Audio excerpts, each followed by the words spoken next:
Hello, Barangay 35. Magandang buhay po sa ating lahat.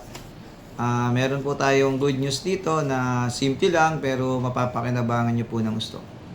Kasi naisip ko po, tuwing pupunta tayo ng City Hall, ang pamasahe sa e-bike, 100 papunta, 100 pabalik, 200 pesos.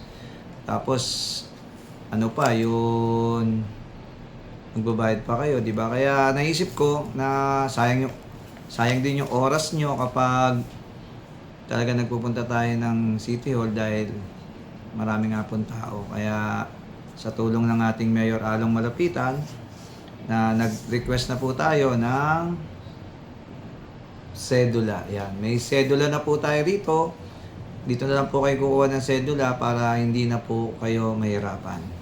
Kaya ang lahat po ng nangangailangan ng sedula, dito na lang po kayo pupunta sa ating secretary.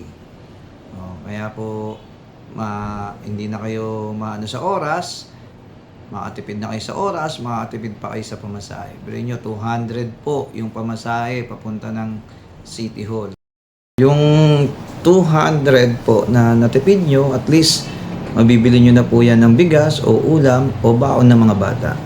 Kaya yan malaking bagay po na matitipid natin sa ating pagkuha ng sedula. Kaya mga kabarangay, nandito po ang inyong lingkod, si inyong chairman, Arnold Arenas. Lagi nyo pong kaagapay. Thank you so much po at mabuhay po tayong lahat. God bless you all. Thank you.